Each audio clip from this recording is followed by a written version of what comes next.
تنفيذا للتعليمات الملكية السامية، تتواصل جهود مصالح الإقليمية لوزارة الداخلية وكافة القطاعات المعنية بعدد من مناطق المملكة من أجل تقديم الدعم والمساعدة للمواطنين لمواجهة موجة البرد القارس والتساقطات الثلجية.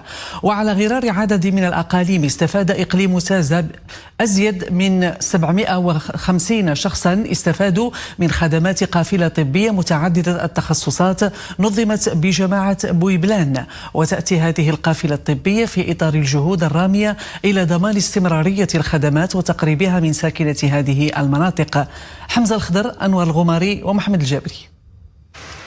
قوافل المساعدات الغذائية والصحية تواصل شقها لطرقات الجبال من أجل الوصول للقرى النائية بهدف التخفيف من آثار موجة البرد والصقيع التي تشهدها هذه المناطق. جماعة بويبلان إقليم تازة أزيد من 750 شخصا استفادوا من خدمات القافلة الطبية المتعددة التخصصات، عملية شهدت توزيع أدوية مجانية بقيمة 50,000 درهم إلى جانب توزيع الأغطية والحصص الغذائية على 496 شخصا.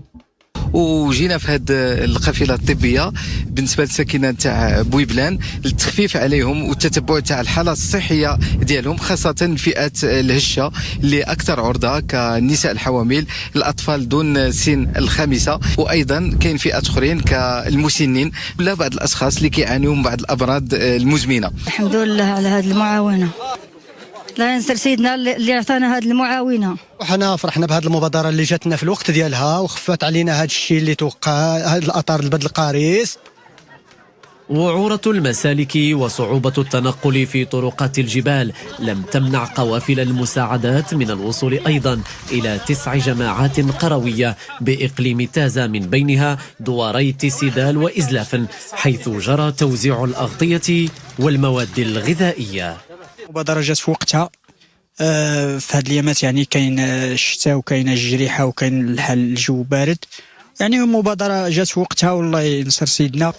درجات الحرارة هنا تواصل انخفاضها ليشتد البرد، ولتشتد أيضا عزيمة القوافل الإغاثية في مواصلة نشر الدفء بين سكان المناطق النائية والوقوف معهم جنبا إلى جنب، قلبا إلى قلب.